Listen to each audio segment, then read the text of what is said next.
जिस परिवार को अपना समझते हो ये आपका नहीं है। कहने का भाव ये है कि जैसे आज आप सब कुछ आपके हैं, पुत्र हैं, पुत्री हैं, पोते पोती हैं, देवता देवती हैं, संपत्ति है, कल मृत्यु आपकी ही हो जाती है बुजुर्ग की। तो कहाँ आपके? आप मनमान नाइजीरिया में जन्म लो फिर, और ये बच्चे मरते इन जाना एक दिन इनकी मृत्यु होगी, ये मनमान अफ्रीका में जन्म ले लें कहीं। तो आपका तो संयोग अल्लाह लाखों जन्मों के बाद भी ना हो सकेगा आपस में इनके साथ, क्योंकि हमारे संस्कार एक दूसरे के साथ मिले जुले। तो पुण्यात्मा ध्यान रखो, अब जब जो रोल अब आपको प्राप्त है ये आपका संस्कार, इसको पूरा करो। और इसको पूरा करने में भी भगवान की आवश्यकता, मदद की घनी आवश्यकता पड़ती है अपने को।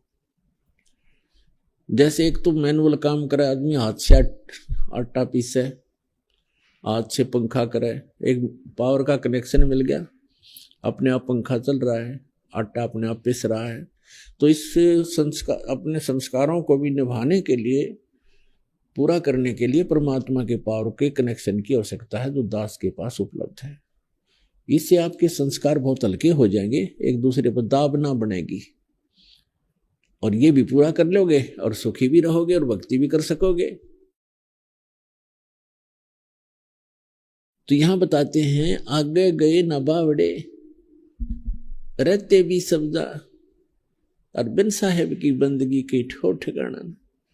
आप चाहे कोई कितना सुखी महसूस करता है संसार की दृष्टि में, वैसे वो इंटरनली कोई सुखी नहीं है अंदर से। चाहे प्रधानमंत्री है और चाहे मुख्यमंत्री है, चाहे पूरा पृथ्वी का भी शासक क्यों ना हो, और छोटो मोटो की बात तो आप छड़ ही दो, कोई भी सुखी नहीं है। और सब ने, आप यहां से वो सुख मान रहे हैं, वो तो अपने उनका बालक सोच से। आज मृत्यु हो जाती है, अच्छा कोई पुण्य कर रहा है, पुण्यकर्मी प्राणी स्वर्ग में जाएगा, स्वर्ग का समय निर्धारित है, निर्धारित होता है उसके पुण्य के आधार से। तो वहां समाप्त होते ही पुण्य, फिर पाप के लिए नरक में चलो, यानी स्वर्ग भी छोड़ना पड़े। यहाँ का स्थान छूटा, यहां से मरते ही कहा उठाओ चलो फूको इसको, यम के दूत कहते आओ चलो तेरा काम पूरा हुआ, और फिर ले गए स्वर्ग में। अच्छा पुण्यकर्मी प्राणी है, स्वर्ग का समय पूरा होता चलो, क्योंकि नरक में भी जाना पड़ेगा। यहाँ जब तक सत साधना नहीं करोगे, पूर्ण परमात्मा की भक्ति नहीं करोगे, तो पाप पुण्य दोनों भोगने पड़ते हैं। स्वर्ग में, फिर नरक में गया, नरक का समय पूरा होते चलो गधे के शरीर में, गधे का शरीर पूरा होते चलो कुत्ते के शरीर में, कुत्ते का पूरा होते चलो भैंसे के, कुतिया के शरीर में, उसका शरीर पूरा होता है, फिर 84 लाख चलो चलो करके फिर मनुष्य जीवन प्राप्त हुआ। मनुष्य जीवन में फिर यही डले ढोने, मृत्यु होगी फिर चलो। तो परमात्मा कहते हैं ये चलो चलो मिटवा लो, अब समय है मिटवाने का।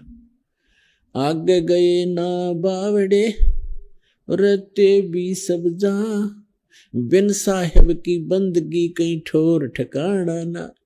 ये ठोर ठिकाना वहां पर है जहां जाने के बाद साधक फिर लौटकर कभी संसार में नहीं आते। और वहां जाने का इतना आसान तरीका, इतना आसान साधन, जैसे एक रोटी बनाने के लिए भोजन रसोई में बनाती हैं बहनें, कितने सारा साजबाज जोड़ना पड़ता है, कितने चिमटा पलटा करछ, चम्मच प्लेट पतीला गैस चूल्हा परात तोवार, गिनती भी ना हुआ, इतने सांग जोड़ के, और दोनों टाइम 3-3 बार बनाना ही पड़ता है कंपलसरी।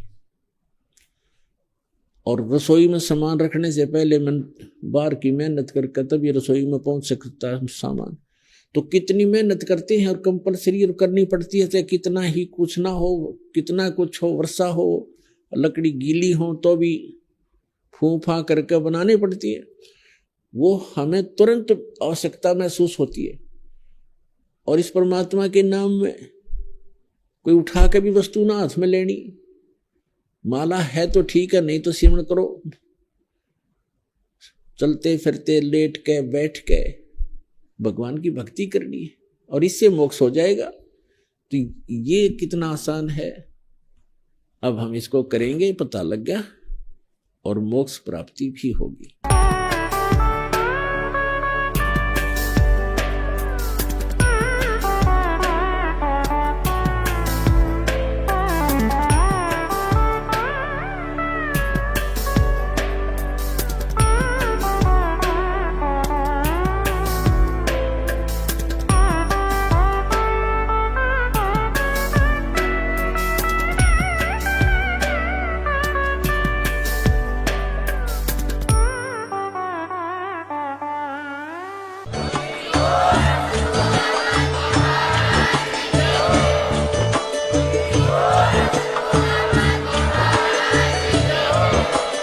आप सुन रहे थे जगत गुरु तत्वदर्शी संत रामपाल जी महाराज जी के मंगल प्रवचन। अधिक जानकारी के लिए विजिट कीजिए हमारी वेबसाइट www.jagatgururampalji.org। संत रामपाल जी महाराज जी के शुभ आशीर्वाद से पूरे विश्व भर में 500 से भी ज्यादा नाम दीक्षा केंद्र हैं, जिन पर संत रामपाल जी महाराज जी द्वारा ऑनलाइन निशुल्क नाम दीक्षा दी जा रही है। अपने नजदीकी नाम दीक्षा केंद्र का पता करने के लिए संपर्क करें 8222880541।